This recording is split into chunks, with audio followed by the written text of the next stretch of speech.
Oh, hi there. Cello. Hey now. Hola. And ba weep grana weep ninny bong. However you want to say it. Welcome to that Kev1 show.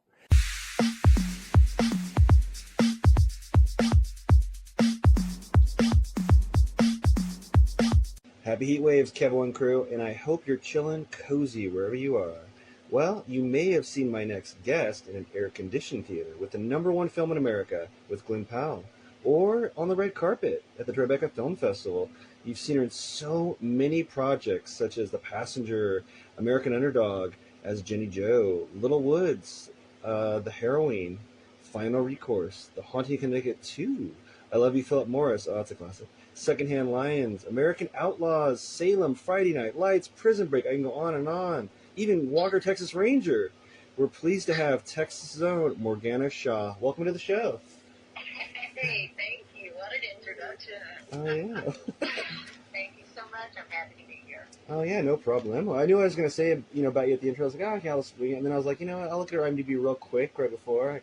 And I was like, whoa. So I wrote down a couple Post-its by the board. But yeah, oh, how are you doing this fine afternoon? Doing fantastic. Yeah. Very well, thank you. In between LA premieres and red carpets. Are you in between projects right now, or are you like studying lines for anything right now? What's going on with you? Yeah, there's a lot of things going on. It's in between. I'm in between a lot of things that are cooking right now. Ooh. So it's kind of like, of course, Hitman, we're just all thrilled about how well Hitman's being received. Yeah. And that's fun. That's a lot of fun. So just kind of resting, there's a lot of, an actor's job is never done. You're always self-taping. You're always putting things out there and then hopefully working on the next thing. Yeah, So. I love it. I wouldn't have it any other way, but yeah, it is crazy. Like you're always on, like you're always going. It's like often 16-hour days, and it's just, yeah. Yeah. Yeah, it's a crazy life. I mean, I love it. I love change. I think you have to love it to be in the business. Yeah. It's a creative. If you really belong in the business, at least, yeah. You know what I mean? Yeah, exactly. Yeah. Oh, for sure. Did you always know you wanted to be an actor, or did it come later, or when did you get the bug? It's funny. I'll just tell you this. My daddy said I came out of the womb acting. Really? So that right there, he told me that, growing up. No, I didn't know that it's what I wanted to do. I thought I wanted to be a dancer first, and I was. But I didn't do any of that until I graduated high school because I was very shy. So I did it in my own backyard secretly, but I didn't. Yeah, it was very shy. So I didn't come out of my cocoon until I graduated high school. I did a little bit as a senior in high school. I was in choir, and I had one little bit part in the play at the school, and it was amazing. I loved it. But I really didn't know where I was going or what I wanted to do. I just knew I wanted to see the world, and I loved dancing, and I loved, I didn't know I loved acting, but I did. I was making up plays as a little girl, so, directing them too. Directing, starring, and everything. Yeah. I did it all. Just all in your head, or with friends, or how so? With my cousin. With my cousin. We did it, we kind of grew up together, and so when we were together, we were creating plays in the backyard and stories, just creating stories. We made up games. We, created our own fun and things. So, yeah, it was pretty awesome. Yeah. Almost kind of it started young, yeah. Kind of like little method acting in a weird way, just because you kind of wear that character running around. I truly, truly have it down from my life as character method acting. Change happened a lot in my life growing up, and so I think that is really kind of why I like this career so much is because I transformed as a little girl who went through, we moved a lot and my parents separated a lot. And so we lived with family and family lived with us at different times. And so I was always recreating myself in the new school or whatever, starting over. It was an interesting way of coping, I think. And, which is why instead of getting like depressed or whatever with why life wasn't normal for us, every time we went somewhere new, I was excited because it meant, anything can happen, Yeah, it was like a Morgana reboot. It was like a new season, season premiere. Yeah. Oh my God, that's great. Yes, it was a new season of Morgana. A lot. So I like that. New network this time, or whatever. But I think that prepared me. I really do. Yeah, no, definitely. Constant adaptation. Yeah. Yeah, I learned a lot, and I learned how to adapt, and and I think through different roles, I really started learning a lot about who I was younger and why I adapt so well to that, and why it's more exciting to me. Change is exciting to me. I think that's why acting is so exciting. Dancing is too. Dancing is what I thought I wanted to be a dancer, and I became a dancer without training. I worked, that's a whole nother story. I did train, but I trained not when most kids did. I trained after I graduated. I started working straight with a choreographer. And, so it was like, so I love talking to young actors and young dancers or whoever wants to be in this creative field and saying, really, the truth is, you can be anything that you want to be if you put your mind to it, do the work.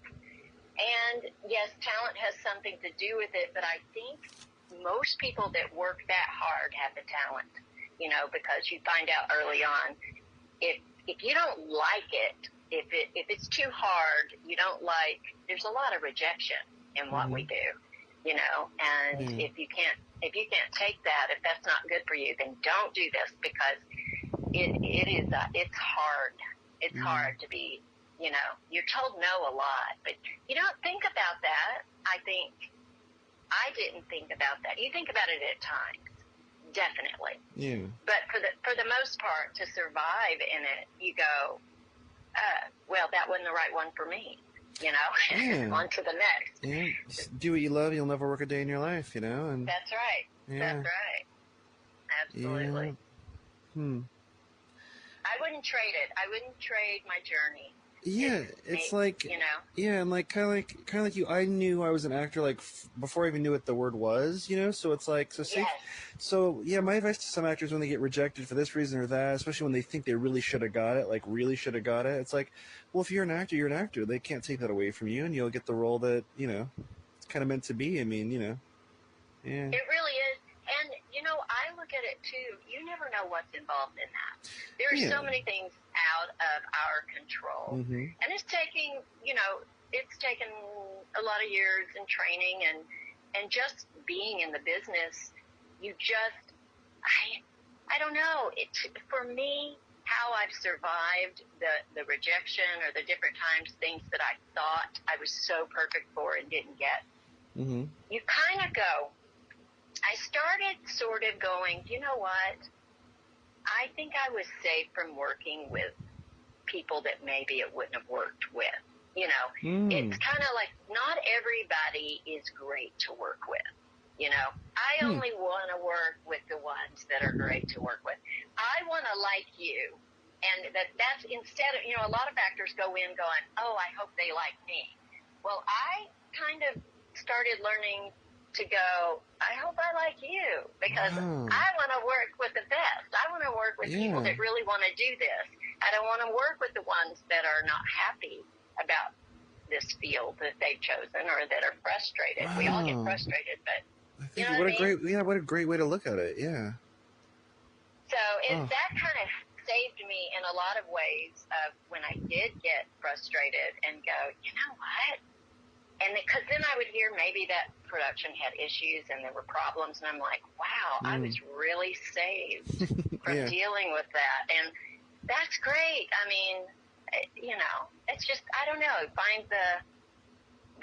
that's what works for me, though. I like that. I want to work with people. I want to work with people that want to work with me. Yeah. You know, because you can't make somebody like you. If they don't want to work with you, you don't want to be there, because that's not fun. I mean, hopefully we're here for a long time, but, you know, life's too short, you know, so, It is. you know, or it could be too short, you know. Exactly. Yeah. Well, how does it feel to be in the #1 film in America? And I'm guessing a lot of countries. I didn't check the parameters on the Netflix. Like, I'm sure it's #1 in a lot of places like Jamaica or Mexico too. I'm sure, you know. So. Well, it's not in Mexico yet. I have a friend in Mexico that can't get it. Wow. And he's like, when is it going to show on Netflix in Mexico? So I don't know what that is, because it is. Yeah, so I don't know what that's about. But it's wild. It's, you know, our industry's changing so much. Oh, yeah. Technology and, yeah. Yeah. And I will say, the movie theater, I'm sad about how nothing's in the movie theaters very much anymore. It might be unofficially, I don't even want to say it. Yeah, but cause exactly. but it's almost kind of unofficially dead in a way. It's not. It's kind of like not even like when. Because I remember I went out with a date. Was it Valentine? It was some sort of really datey type time. I don't know if it was an anniversary, if it was maybe it was the most recent Valentine's Day, maybe. But we went to the theater and we saw literally the #1 movie in America. I think it might have been Argyle or something, and we were like the only two in the theater. It was crazy. It was 9 p.m.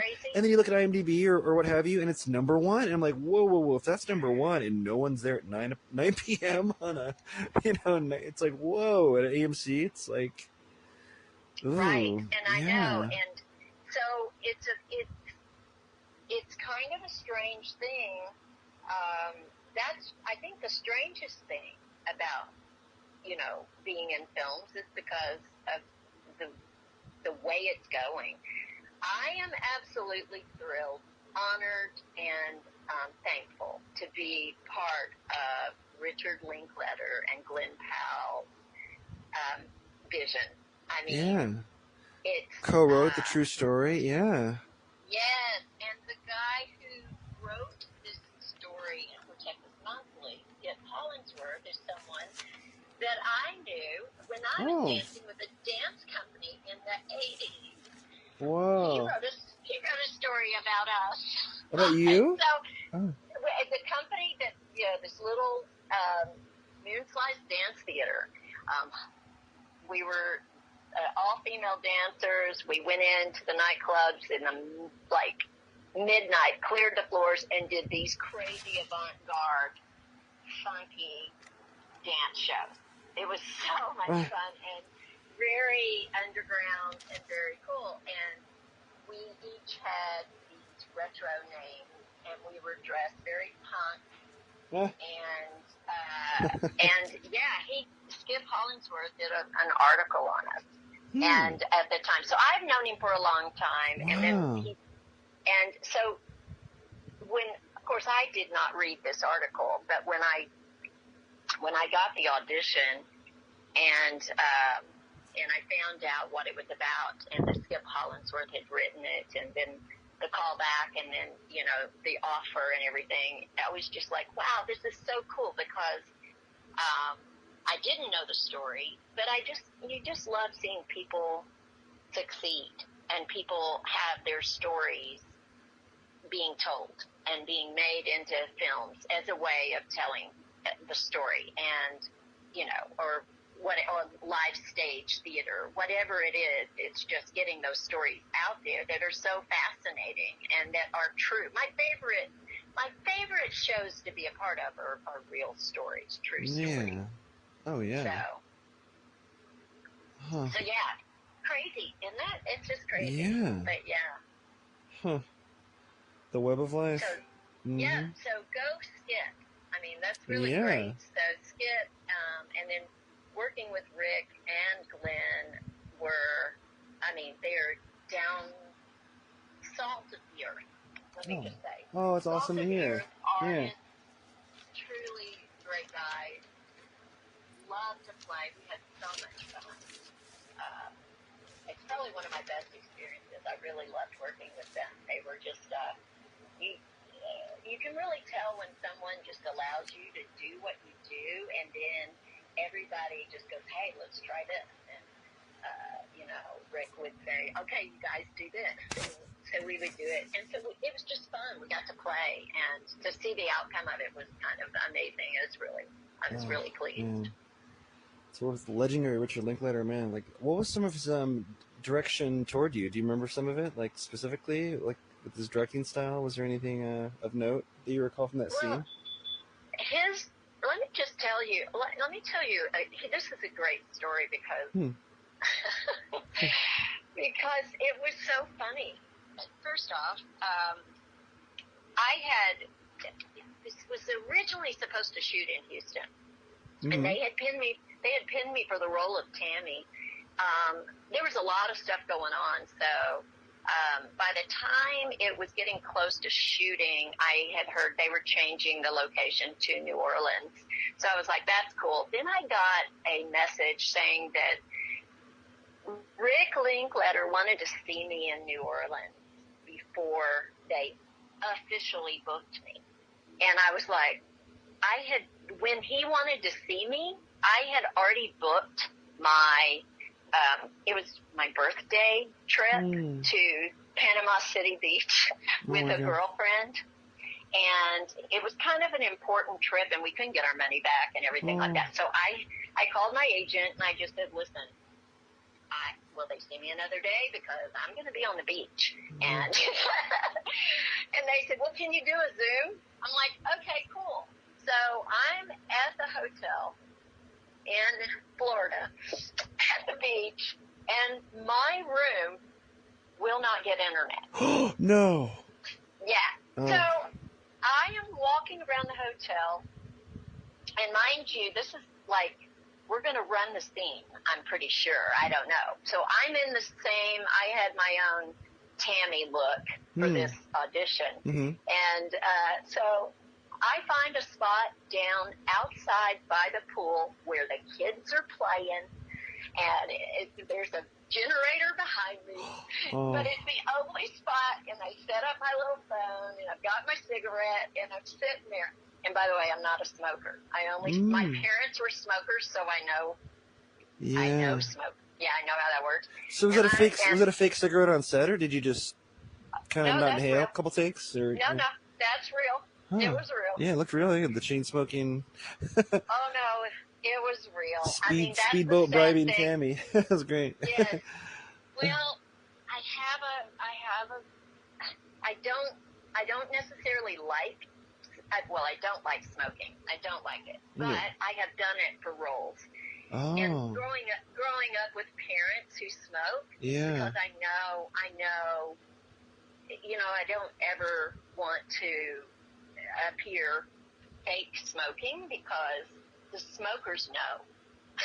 Yeah. They know, and I can remember my dad saying, they're not really smoking and stuff, so I'm like, no, if I've got to smoke, I'll smoke it, because I'm not gonna pretend. Oh, so did they not have fake cigarettes? I feel like I remember them, but maybe that's just so expensive, or maybe that was a urban legend or something like that. Was there? No, there are all kinds. There are all kinds. You get to choose. But you're like, you know what? I'm gonna do it. I'm just gonna. Okay. So there's a brand that I choose, and I can't think of the name of it now. I could see the package. Yeah. I've done it on many sets when I've had to smoke, and I've used those. I have tried. No, and let me tell you, they did offer me, and there are all kinds. There's herbal. There's all kinds. It's interesting as an actor. If it doesn't taste right or feel right, it can totally Yeah, you don't want to be thrown off. Like, well, Yeah, I'm Tammy. Tammy's a real smoker. I'm not playing, Veronica, this urban kind of that's right. bohemian lady who That's right. would be doing cloves or something. Yeah. Yeah. So I got it's you. me. It's definitely me. I know there are actors that can do that and do it great. That's something I am going to strive to do because I really don't want to do that anymore like that. I don't. I know how bad it is for you. Yeah. And being very health conscious, I want to be doing this for a long time. So, but the thing is I'm sitting out there at the pool. Yeah. The generator, kids behind you. Yes, behind me, Rick, and at the time, I did not know who Glen Powell was. Oh, you didn't know? That's So, yeah. oh yeah, He's really blown up recently, which is funny. Isn't that crazy? He's like one of the biggest stars in the world, maybe the biggest, Yeah. And so, he's like the next. We're sitting there on Mm-hmm. Zoom, and they're laughing, and Rick says, "Hey, well, thank you so much for joining us because we really wanted to see you." And he said, "So you're at the beach?" He's like, "You couldn't come to New Orleans because you're at the beach." And I went, "Well, it's my birthday." Oh, you said that? Oh, good. Make that known. Yeah. I said, "Oh yeah." Yeah. Not just like I'm just at the beach. I'm like, yeah. Oh no, they were great. They were both laughing, and he says, "Well, you're living it right." Let me just say, he said, "Well, this is your Nico," and that's how he introduced him to me. I don't think he even told me his name. He said, "Here's your Nico," and I went, "Cool." I knew he was. Yeah. He could have been just a reader. He was great. Yeah. But so we sat there and did the scene with the boat. Wow. Yeah. While the kids were in the background, which they thought was hysterical. And well, it's funny. It probably added to the scene in a way because instead of you being like in your like nice villa or however nice and shishi the hotel was, you're like by a generator, by kids playing. It's like more trailer parky, so to speak. Probably. It right? definitely Ever was. so much. It definitely was. Awesome. So it was a great first meeting, and they were just awesome. It was so easy and it was so fun that I was like, God, I'd love to work with them because that was fun. There was no stress, there was no anything. Oh, it's so awesome. Yeah. And you never worked with Richard before that?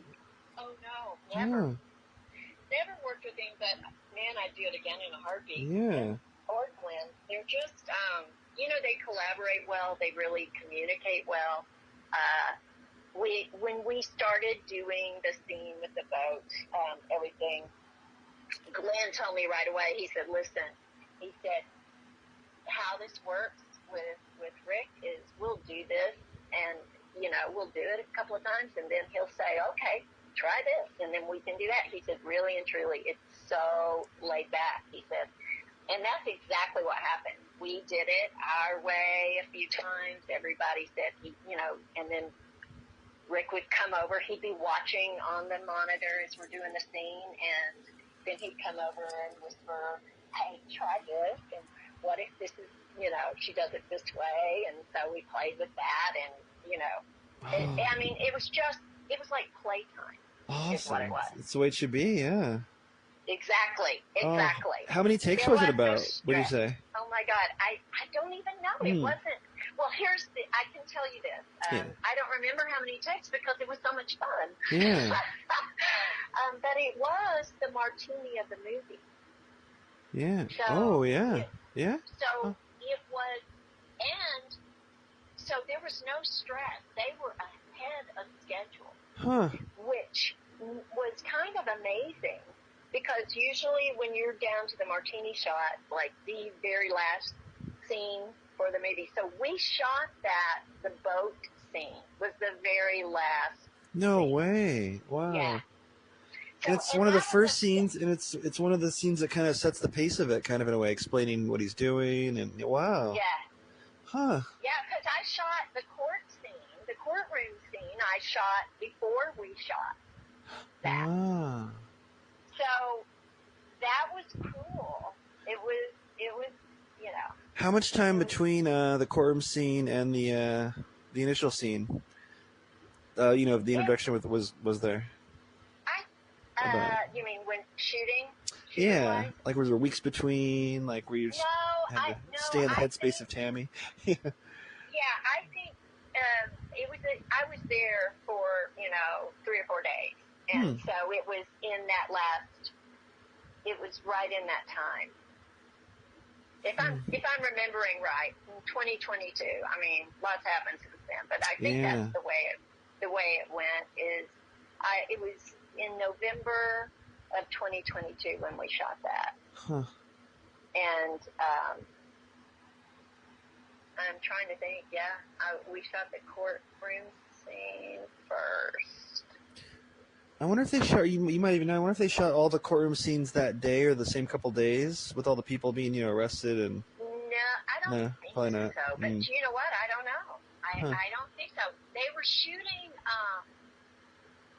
So when we were waiting on when I was waiting to shoot, in between stuff that they were shooting or setting up, I really don't know. Listen, when I'm working on a character and I'm on set, if I'm shooting, I'm not hanging out. I'm usually staying in character. I was actually outside the courthouse smoking. Wow, that's what I was it's doing. kind of okay. Because I felt like that's what Tammy would do. Okay, yeah. And so when they were setting up and getting all the other things that they were doing done, I mean, Rick came out and talked to me. We talked about life. We talked about family. We talked about he talked about down to earth. I mean, talked about Houston and moving it to New Orleans and just life, and it was just. I mean, that's what I'm saying. It was probably one of the easiest and most fun shoots that I've been on in a long time. Yeah. Really loved it. That's so awesome. Wow. Yeah. And so, wow. So part of the ways of getting into the Tammy character for you was smoking. What other things in your private life leading up to in the weeks or days and weeks before filming? Did you what else did you do to get in the headspace of Tammy besides the lines and the smoking? Did you eat a little different or just when you're Well, I mean, I'm going to tell you this. I can't remember how long before we actually shot. Like I said, it was going to shoot in Houston. It got pushed, and it was going to shoot in Houston, and then it got moved to New Orleans. Tammy's character was not a character that I needed to change my diet or anything, but I will tell you, due to pandemic, I had a little bit more weight on me, which probably worked for Tammy. I mean, one of my favorite things that happened was when I got there and met with the wardrobe. Oh my God, I was so excited because she had pulled all these wonderful outfits that she thought might work for Tammy. And this is also when you know you're on a good set, is when wardrobe gets it that the actor needs to feel like the character in their clothes. And so she had pulled all these options, and so she looked, and I was looking, and the first thing I saw was that leopard bra with the sheer T-shirt. Yeah. I kind of went, well, she said, I mean, what's your first choice? I said, that. And she kind of squealed and went, well, me too. Let's good, yeah. That fits you. So, that sets your tone, too. Yeah. I mean, when you feel like, okay, they get it. When you have to wear something that you have to refigure your brain around what you thought, or if the costumer isn't on the same page with you with it, that's hard. That's hard. That was not the issue here at all. Everybody was on the same page. Everybody was collaborative. Everybody wanted everybody to win and the characters. And there is nothing like when you're shooting a scene on set and you're shooting and every time you do it, when cut, people are dying laughing. you know, to go, okay, that's working, you Yeah. know, to know that the character is coming through the way you kind of thought, you know. Yeah. Did you get to keep any of the wardrobe or no? Oh yeah, I kept that Ooh. leopard bra. She let me keep that leopard bra and Oh. the t-shirt. Oh I my asked. gosh. She was like, absolutely. And it's special. It's very Yeah. Do you special. have it on display anywhere? Is it on like a mannequin kind of in your home Oh no, or? but I have worn it. I actually wore it in another Oh. for another little role. Oh It was really? actually That's yes, yes, hilarious. Wow. it is. But it's not prominent. You don't see it like you do in this one. But it's still there's a flavor. She was another trash Yeah. bear. Maybe there's like the strap of it or something like that. Or okay, yeah. Or just got you in the zone. Yeah, no, it's good to have those kind of things in your wardrobe Yeah. for when roles are called for. Like I have, when I auditioned for Tammy, I have a camo tank top that's, you know, pretty sheer, but it's a camo tank. It's tight, and that's what I wore with a black bra strap falling down. That's what I wore because I felt like that's what she would wear. I wonder if they took note and they, spread You know word to what? wardrobe. You're Press. reminding me too. I think so. Auditioned Tammy. At first, I had just a simple black outfit that I had worn, and then that was one of the things they said. Can you make her more trailer trash? And I was like, whoa, can I? Oh yeah. I said, actually, that's awesome. Yeah.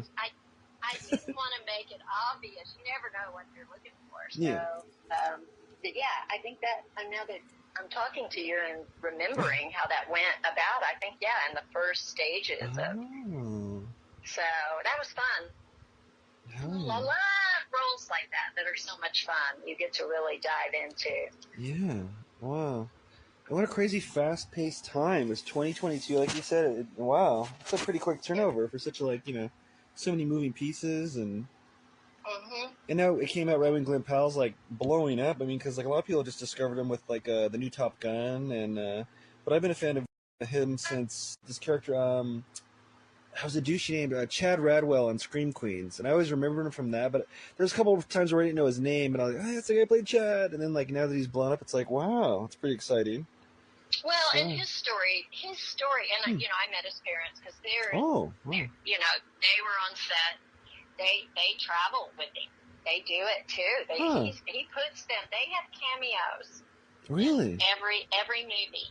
Oh, who are they in Hitman? Because I just saw that. My God, you're gonna. So I'm trying to remember because I don't remember seeing that. I think they're both in the courtroom scene. Oh, that makes sense. I'm pretty sure, but every time I've watched it, I'm like, wait, where are they?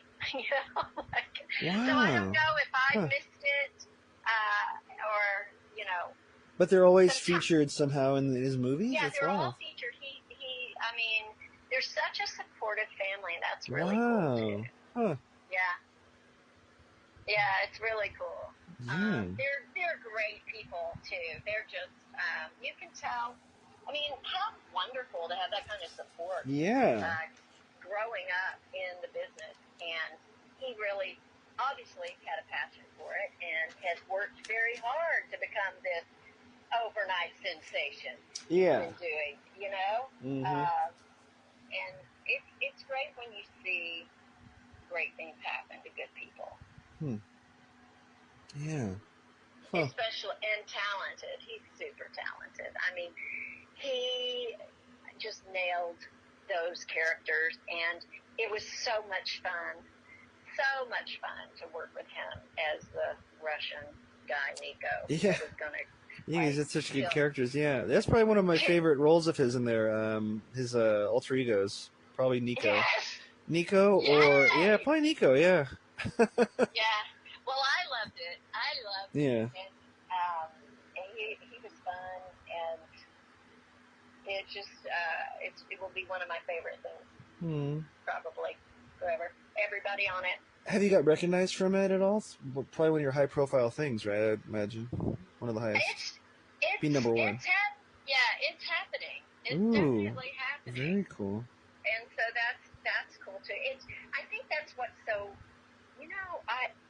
your career goes through ebbs and flows, and there have been different times, highs and lows, and great, but this one's really interesting. Like I said, the industry's changing, so streaming, I really see how smart it was for Rick to sell to Netflix, and because streaming is it. I mean, you're in everybody's home. Mm-hmm. People are watching it. They've come out of the woodwork sending me messages and letting me know, oh my God, some people that I grew up with, and they were like, I heard your voice and I knew, or I saw that hair. Oh my God. Yeah, and and so that's really cool. That's really cool. Yeah. Oh. Yeah, Netflix is kind of it's definitely the one. It's kind of like when people would say they'd say Coke and they just meant soda, or something like that. Yeah. You're like, oh yeah, oh Netflix. It's like streaming's Netflix. It's wild. Oh. Yeah. Man. So, yeah, and again, there's so many films where the makeup artists, the hair, the wardrobe, the production designers don't get really recognized, and man, they are in this one, and that is exciting as everything. They really got to flex their muscle in this, yeah. They really are, because they were so key, and also they're just wonderful people also. So it's really cool. Everybody wins. Everybody wins. They are really respecting the wardrobe and everything. Makeup and wardrobe with this and all the promotion material, I believe, because all the posters and stuff, the thumbnails are all his characters, even though they were kind of sprinkled, but they were kind of mostly in the beginning of the film. You know what I mean? Running time wise, and then he was kind of the cool hitman with the love interest for the majority of the film after that. So yeah, no, definitely, yeah. Yeah. Very cool. Yeah. And Tammy lives on with that bra. So I was going to say, do you miss Tammy? But you kind of are bringing her into some other roles. Kind of like the Tammy multiverse or something. Well, I know who Tammy is. Yes. Tammy's a fun character. She really is. I mean, she didn't want to hurt her husband. She didn't want him to suffer. Yeah, that was one of your lines, right? I heard this. Yeah. Yeah. She didn't want him to suffer. That was one of the things. Isn't there a way? Just like I've heard this, So yeah, she sort of had a kind heart. She wanted him to go in a way that he didn't suffer. So, but no, I loved it. It was so much fun, and yeah. Well, speaking of roles and changing characters and everything, you've been to an event that many actors long for and are honored to attend, the Tribeca Film Festival. What was that experience like for, I believe, Little Woods, right? Or was it a different? Yeah. Yes, it was Little Woods with Tessa and Lily, and I want to tell you that was amazing. I mean, first off, I love New York, and to go there, I've never experienced Tribeca before that, and to go there and see them and be a part of it and Nia DaCosta, I mean, listen, again, that was a special film. Tessa and Lily treated me like I was gold. I mean, you really know who people are by the way they treat you. And then treat others, and they didn't have to. My part was definitely a very small part in the film, but a key part to, Nia, I mean, took a lot of time for casting with that, and I was thrilled and honored to play Jerry. I mean, I loved working with them. Tessa's real, down to earth, and Lily is amazing too. Just amazing people. I'm so fortunate to have worked with such incredibly talented and kind actors. It's one of the things I love about the field of acting is typically the nice people stick around. Yeah. It's say you have a horrible experience with someone who maybe is popular, but then they do kind of burn out, or enough stuff happens, and then they're kind of Maybe now more than ever with social media, actually. I don't know, but Right, right. That's a whole nother deal no, too. yeah, That's like, yeah, oh my God, you have to. It's a crazy thing, and I still haven't mastered that. It's a hard yeah, one to master. I find myself going in and out of it just because it can like almost overtake you, and yeah. I have things to do, and so Yeah, it's almost like you want to have a rule as an actor, not even look at comments just in case. You know what I mean? Because yeah, you know. But yeah. yeah, I mean, and then the whole rabbit hole, kind of like you're talking about things to do. It's like I don't know how many times I've like looked at my phone, and I'm like, why was I first looking at my phone? Like I felt like I was looking at it to look up something important, and then all of a sudden you see an alert on Facebook or an Instagram reel or whatever, yes, and then you're like a whole rabbit hole, and then you're like, wait, I didn't even go to whatever I was going to do. This IMDb research for Morgana Shaw or whatever, you know what I mean, or my taxes or something. Oh, this tab was right, my taxes I was going to do. I guess I'm doing that tomorrow, or something. yes. It's just Yes, wild. absolutely. It is wild. It is a wild rabbit hole, and it's a love-hate relationship for me. It's great at times, and my thing is, I don't know, the work. Mm-hmm. I want the work to speak for itself, and Mm-hmm. it is, and it does, and it has. And when social media, just staying positive, that's just the thing. It's just easy to, a lot of people put negativity out there and stuff, and Yeah. so stay away from that stuff. That's my goal. Is who needs it? Who needs it? We need light. We need more light. We need more story. Stories need to be told, Mm-hmm. and I'm thrilled to be part of that group of creatives that gets to do that. Mm-hmm. Oh, and we're all thankful for it, man. So speaking of acting, like you always have to be on when you're an actor. Like it just lights up every part of you. Like, and it can be really taxing. How do you unwind after like like a long 16-hour shoot, or when you've been in the thick of it and you finally get home and it's just like you feel it in your epidermis and everything. But how do you unwind and recharge? I love I love being alone. I Mm-hmm. mean, my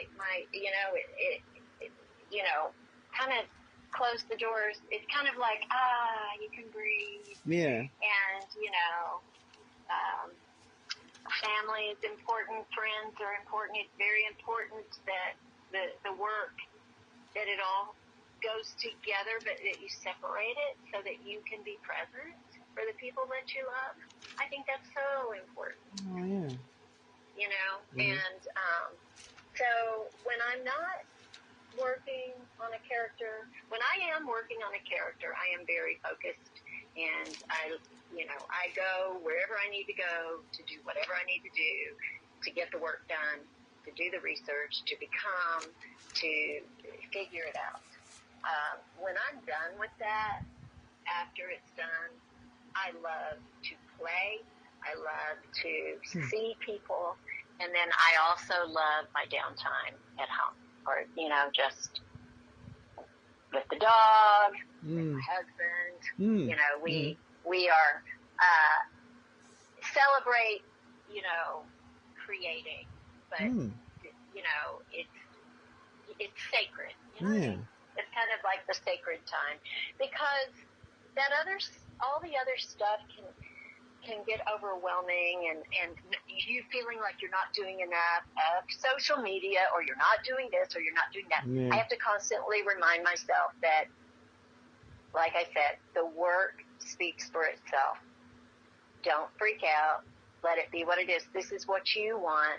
You want the work to speak for itself. And then I think everything, when you keep that up and you can keep the anxiety of what everything else pulls at you in the industry, you just have to have a sense of ground. You have to kind of know who you are. I think that's been the key for me. That's And wise words. It's an important anchor. Yeah. Yeah. What's important in your heart?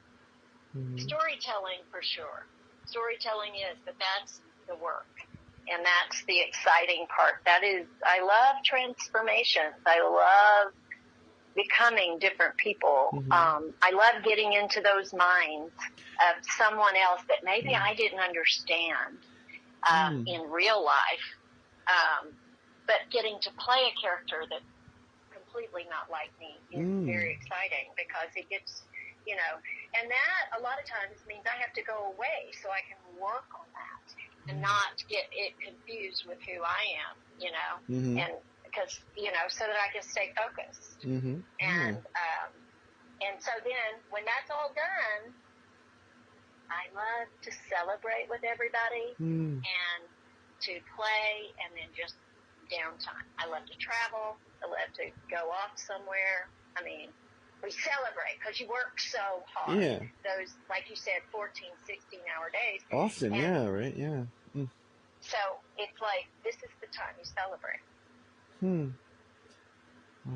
How much time do you need alone? Is there like an average, like X amount of time? Like, okay, like your husband knows I need this amount of time alone time, or this amount of time of husband time, or on average for the week or for during productions, or.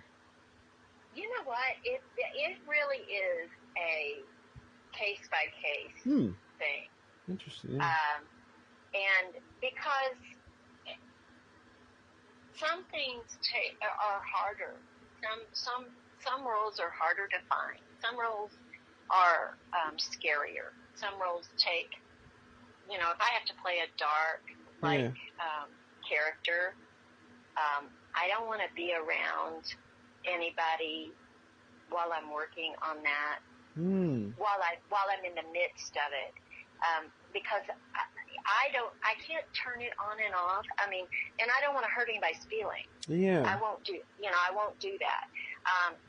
Because I want to be authentic and true to the work. No, I totally get that. Like for me, for example, I did a Cold Case Files episode, and I played like a real life killer who's on like death row now, or last I checked. Yeah. So it's like I had kind of was getting in that headspace and stuff, and like where I was probably on my face. I mean, I could still go shopping and stuff, and what I mean. But I mean, I was kind of like, okay, like kind of like, how would this guy be shopping, for example, or in his mind when he's going around people and but obviously not acting out or anything. But I mean, yeah, I might have had a more furrowed brow. I mean, I wasn't like straight up hardcore playing it out there, but it's like kind of when you're getting ready and you're filming in a couple days or a week or whatever it was. Like, it's like, okay, you're staying in the zone, within reason. Yeah, you want to, because the thing is a lot of times, especially character roles, what I learned through my career is every take I take has to be great, because the stars, they might only need one or two. Oh, yeah. You don't get that option. Yeah. I want every take to be, I want to be so focused that I can just run with it and keep, stay in it and so that no matter which take they edit or use, I'm, I did the work. It's going to be good. It's going to be what it is.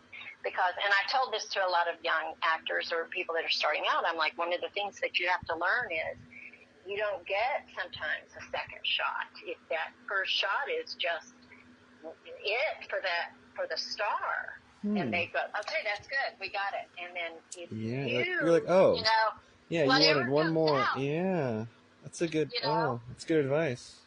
So I think that for me is why. Otherwise, I'll beat myself up. I mean, I learned how to not do that early in my career because of that. Because you do something and you go, oh my God.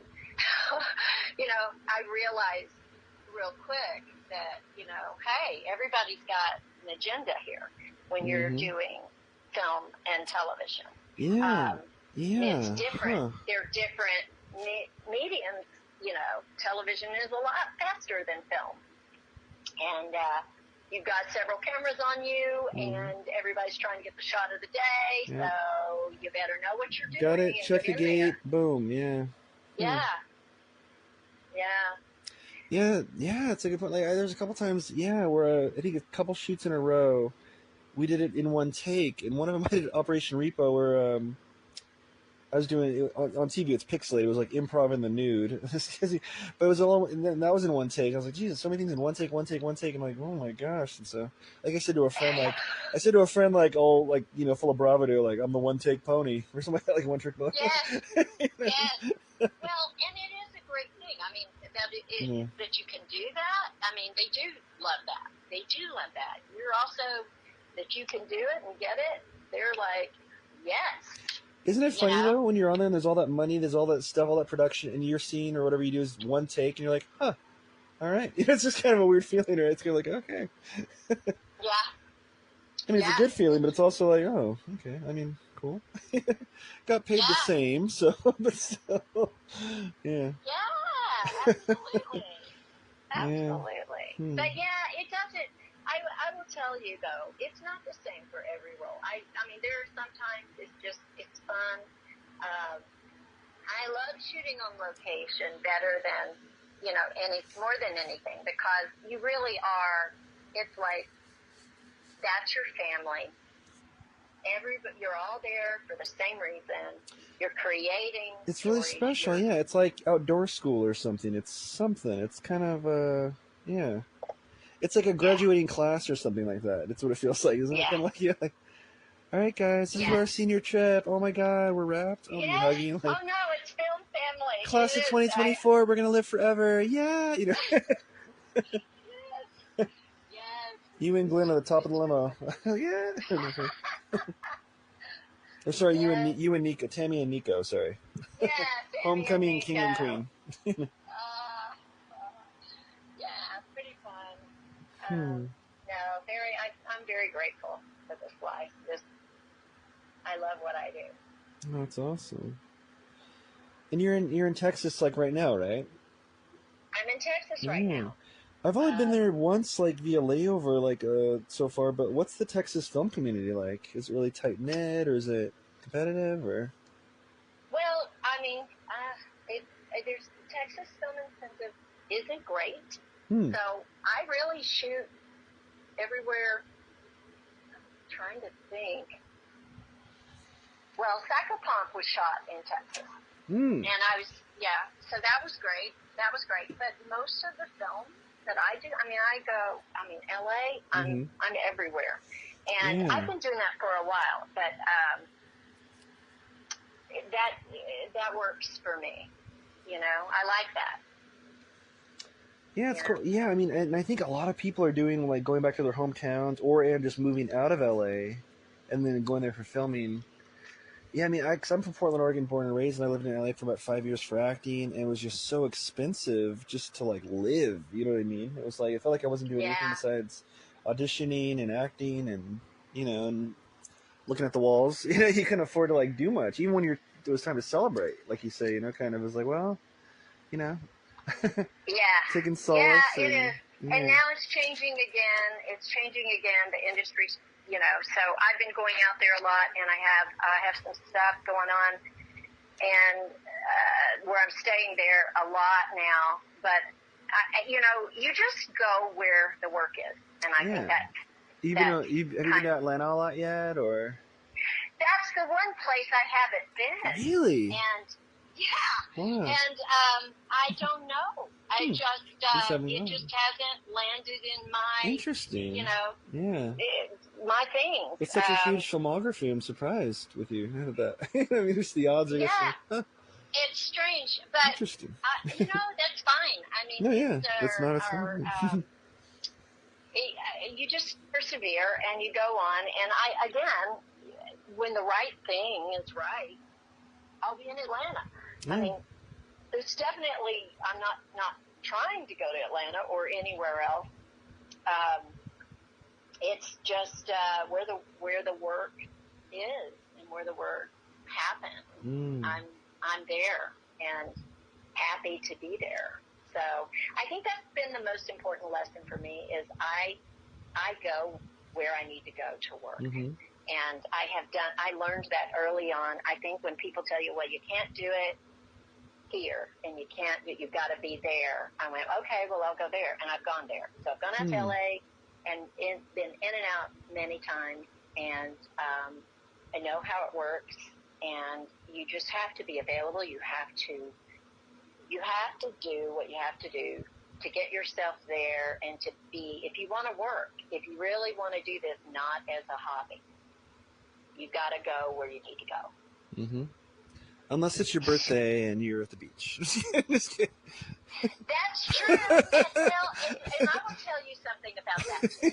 Yeah. Part of that was I had already been told that I had booked the role pretty much. Okay. And it was so I was a little frustrated because the other thing that happens in this industry is how many times do you jump through hoops and then they pull it away from you? I have gone, I've done it. I've gone like, okay, I'll put that on again for you. Da da da da. No, you're pinned. You're this. And then it completely went away. This was an important trip, and with my friend. It was her birthday too, and we had planned it. And I thought that my thing was done. So, I mean, I thought I was booked. And so when I heard that he wanted to see me again, I was just like, well, God, I want to see him. I want to meet Richard Linklater, but I can't. I won't get my money back. I can't, will they see me another time? So when he said he'd see me in a Zoom, I was like, that's amazing. Thank you. I wonder if that's totally will do that. I wonder if it's one of the small blessings of COVID, the COVID era, I should say, that Zoom calls more. I mean, one of the small blessings of COVID. I mean, COVID,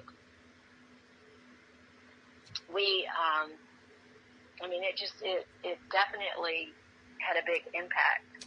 Yeah, I mean, it might have been the death knell of the theaters, really. It might have been, or at least definitely was a nail. I don't know if it was the final nail, but. And the strike. The strike too. I mean, the strike was huge and hard, and we're still, like, having the waves, from that. So, again, definitely the industry's changing. So the actors who get upset and they go, well, this isn't the way we used to do it, or well, guess what? It's never going to be the way we used to do it. Yeah, COVID, the strike, technology. That's right. It's like, technology it's like 50 everything. years. It's not even like 30 years. It's like the DeLorean went 50 years in the future. It's like, so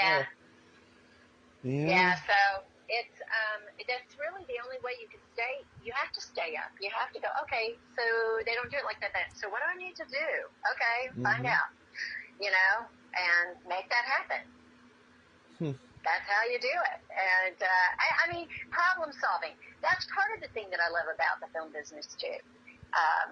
Problem solving.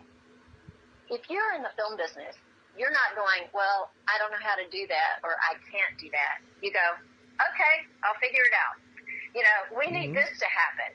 Okay, I'll figure it out. The show must go on. It's like the same thing. If it's a short film for like a 40-hour film festival or a giant budget film, I see the same vibe of like just making it happen. Sometimes the most ghetto-looking thing, someone standing on a box, adds to some amazing visual effect. You know what I mean, or something. It's wild. Yeah.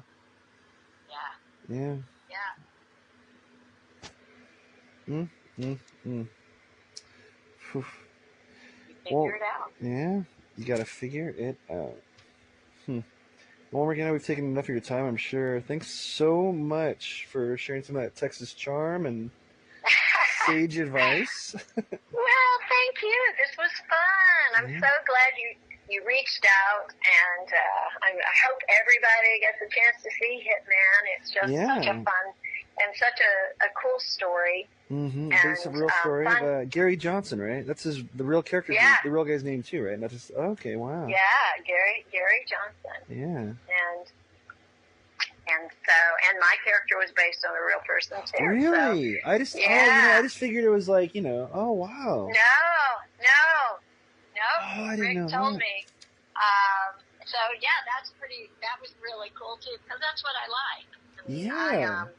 So did you research her? Was her name Tammy as well, or no? They changed that. No. I actually think, and I think she's a combination of two people. But but this person did, it was the same, like, didn't want him to suffer, and I think the boat was involved. Don't quote me on this. Sure. I just remember being told she was this was a real person. And so that excited me because, again, I love playing real people. I know I saw some little snippet of Skip Hollandsworth. He did a little interview type, I don't know what you call it, but he did a little promo. Mm-hmm. And he plugged Hitman.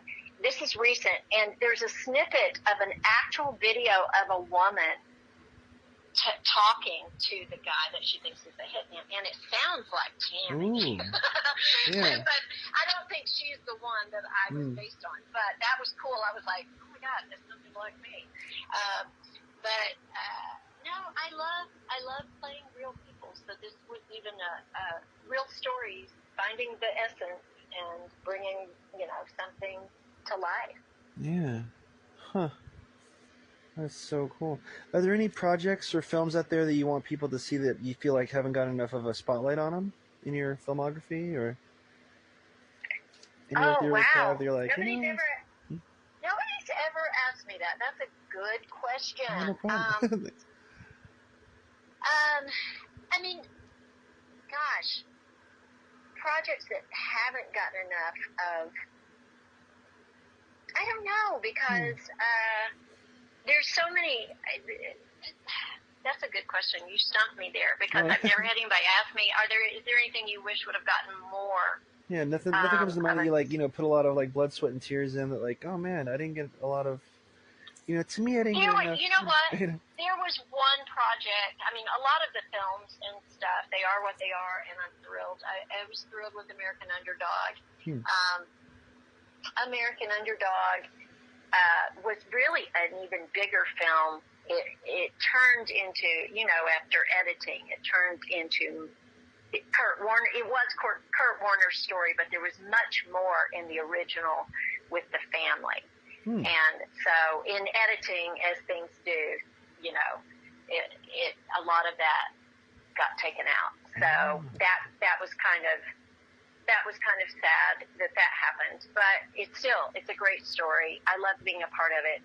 I met Brenda Warner and Kurt Warner, and they're the most amazing people, and they are the true role models, And so I was honored to play Jenny Jo, her mother, and that was a very cool thing. But I did do. There was a show that I did called, what was it called? Final Witness. Final Witness, and it was a TV show, and it was, and I don't remember which year this was, but I tell you what, it was the first year that they started these true crime. I was the lead. I played this woman, Penny, and it was a true story, and she was narrating. And it was a story that happened, I think, in Sulphur Springs, and it was about how the daughter had gotten involved with the wrong guy and basically killed the whole family. And so it was how she died. And that was kind of a really cool project to me because it was getting a story out there that nobody really knew, and it happened in Texas. And you said true crime was kind of newer to being popular, right? Yes. It was it was the beginning of all that. It was like the show that greenlit so many. Final Witness, you said? Final Witness. And I played Penny. I can't think of the last name, but the character that I played. But she was, it was a sad story. It was a hard, it was amazing to me that happened. And, but knowing the South the way that I do, and I just like stories that open people's eyes to reality and stuff. And they did a very good job of producing that, and I was proud to be a part of it. It got some attention. I think it's on my very first demo reel, because it was just such good footage in so many I wonder if ways. it's streaming anywhere. I haven't seen it, and I don't even know how to look for it. But that was cool. That was really cool. But yeah, so there's that. But I like the films. I don't know if there's anything that I wish. Of course, you want them all to get more attention. You want everybody to love them. And I have my own personal connection with some of the horror genre. I like that too. I like, some of the stuff I've done with that is fun. The Haunting Connecticut too was fun to work on and really cool. But I'm kind of all over the place. Give me a good role and a good script. I'm ready. Very cool. What's coming next? If you said Psychopomp might be on the horizon, or? Yeah, Psychopomp is on the horizon. I'm excited about that. I haven't seen it's still in post right now, but I did go in for some ADR, and the little bit that I saw, I really loved.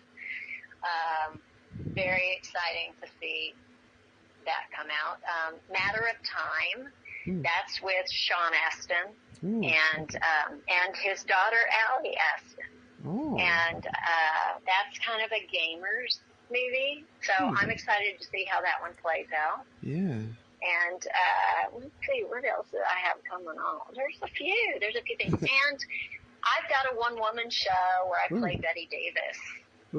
I saw the picture though. Really amazing. Yeah.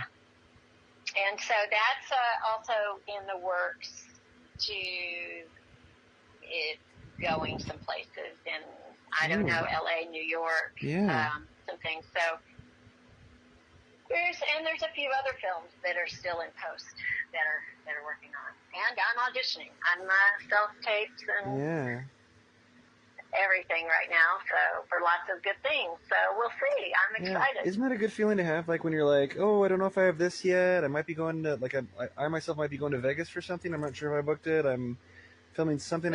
I don't know if I'm allowed. There's some projects that are like, isn't it funny sometimes you don't know if you can talk about something or not. Sometimes it's kind of ambiguous, like, was this just something I could talk about? Or if I feel like I don't want to, not only not jinx it, but I don't want to, like, actually get in trouble. Like, I guess if I said anything on this one's coming out in 2 weeks, but I would know if I got it by then. But it's like, I don't want to be like, No, I know. And there's one that hasn't even gotten put on IMDb yet that I'm super excited about, and it's a horror thriller, and I can't talk about it yet. Yeah. So it's like there's good things. I'm proud of the work, and I'm excited. I love collaborating, and I want to do more, please. Let's keep going. Let's get the stories out there. So funny. It's kind of the double-edged sword of like this actor's life, because it's like you do something, and then it comes out a year later, sometimes more than a year later. You know what I mean? And it's like, then you have to kind of relive it when you're promoting it, or talking about it. Or, that is. It's hard too. It's sometimes like, it's a quick turnaround. Sometimes it's quick. Yeah. Hitman was like that, because because of the strike, nobody could go. They couldn't promote it when it was at the festival. Man. I mean, in Venice, but the good thing about that was because the actors couldn't go. The actual crew was invited to go.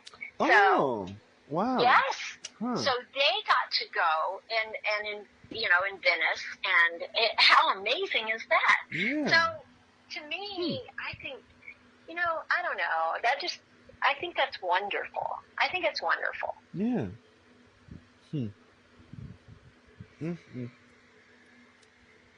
We talk about this. We should. I shudder to use the term, but some of the small miracles of COVID, some of the small miracles of the strike. I guess. Yeah. Silver lining, I mean, it wasn't guess, great. No. Yeah. I mean, we're all sitting here going, "What does this even mean? I mean, what's going to happen?" It's like, I knew. Yeah, I had an actor friend. I won't say who. People who know me know, but and like he's talked about it on social media, but I won't say who. But an actor who's been in some really high profile stuff and was just living off acting, and people know him by face and stuff when they see him at least. But he had to like be a delivery driver during the strike after a while, like for Amazon or and stuff, because like Yeah. well, especially like actor. A lot of times, you're living high on the hog when you're an actor, especially you get to a certain level, you almost kind of have to ish, in a way. Yeah. But yeah, it's wild. Mm, mm, Yeah. mm. It's a crazy life, but you know what? Isn't that exciting? Yeah, you got to be who you are. we Yeah. That's right. We don't know what's going to happen next. Mm-hmm. You know what? Stay true to your heart. Stay true to the craft. Keep working. Keep studying. Keep doing things to help you hone those skills, and be ready for when that door opens and that opportunity comes. Mm-hmm. Because you never know. Yeah. You got to be like a fireman or a superhero, or just ready to go when It's so true. The call. You know what I mean? Huh. Yeah, it's true. And things that you thought, it's the same thing. Theater has also been going through, hard times too. It's just now starting to come back to life in New York. And I had the incredible opportunity to perform on Broadway for one night this year. And that was amazing. Wow. It was a whole different kind of thing than film and television, but again, you're telling a story. It was live. It was in front of 2,500 people at the New Amsterdam Theater, and for a good cause. And you just go, wow, you're touching people's hearts. So you're telling stories, and that's really the ultimate of all of it. That's really why I love acting, and why I kind of what really got me. I can tell you, the movie that did it for me, that made me want to act, was Gypsy with Natalie Wood. Because as a little girl, I watched her, Natalie Wood, play this part, being invisible. And then it was just, it spoke to my heart. It was like, she was doing everything she was supposed to be doing. She was trying to be the good girl. She was doing all this, doing all this, and doing all this. And then she was forced into the business. And then when she became, she was never really seen for who she was. And I don't know, it just broke my heart. It moved me. And I remember going, I want to play that role one day. And sure enough, I did. And I played that role and won awards for it in Dallas. And the Dallas Theater League stuff. And just, it was a dream role for me. And it was the beginning of a lot of things that could come true for me, because I did the work. That's awesome. Yeah. So, just, you want to do it? Do the work. Get out there and do it. Oh, we will. No, thanks so much, Morgana. I can't wait to see what you're in next, and hopefully work with you on set someday in the near future. Oh, that would be awesome. I would love that. Yeah. So I think it's coming. Let's manifest that. Yeah, I was going to say that too. Put it out there. I love that. Yeah. Well, you've been just a delight to talk to. Oh, thank you so much. And thank you. Oh, and all the fans are going to check out your work. And, thanks again, Morgana. Well, thank you, Kevin. I appreciate it. All right. Check her out in all her wares, and the #1 film in America, Hitman. She's got Betty Davis eyes. Check her out. Thanks again. Thank you. Bye-bye. Good night. This episode of that Kev One Show is dedicated to that absolute screen legend, Donald Sutherland. Well, friends, the theater lights have come back on overhead. Please clean up the candy wrappers you snuck in and traverse safely. See you next week, or superfans online at patreon.com/thatkev1show. Good night.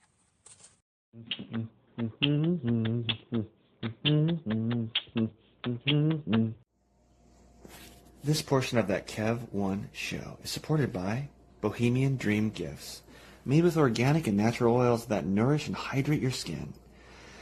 Man, I don't know if it's the weather outside or the gym that was killing my skin, because my right elbow on the, it itched like the Dickens, like I was becoming like the lizard from Marvel Comics. I think it's that machine where you put your elbow in and do the lifts, for the bicep. But I was itching my skin like crazy during, well, I won't say who because I don't want them associated with rough skin, with one of our guests they'll hear in the near future here. But my right elbow was getting ashy and coming up, getting red and irritated. Anyway, I used some of the promotional cookie dough body oil from Bohemian Dream Gifts that they gave us, and my skin, I'm not kidding, came back. I can vouch for that one. The cookie dough oil baby body oil, the cookie dough body oil brought my skin back to life like an Evanescence song. I'm not kidding. My skin is smooth and happy again. 100%. You can buy cookie dough oil on Etsy at the Bohemian Dream Gifts shop. Check out their other stuff as well, but that's one that I swear by now. And as soon as my promotional one runs out, I'm going to order some myself. So go to Etsy and visit the Bohemian Dream Gifts shop today. Rep the brand that is behind-the-scenes film talk, positive vibes, and discovering what the human condition is all about as nonstop creativity guides us on and on and on with that Kev1 Show merchandise. Now for sale at thatkev1show.etsy.com. That Kev1 Show, spelled, of course, that, K-E-V, number 1 N, show. Hey, you're a fan. You want to rep it. You know how to spell it. So get it today and glow with us.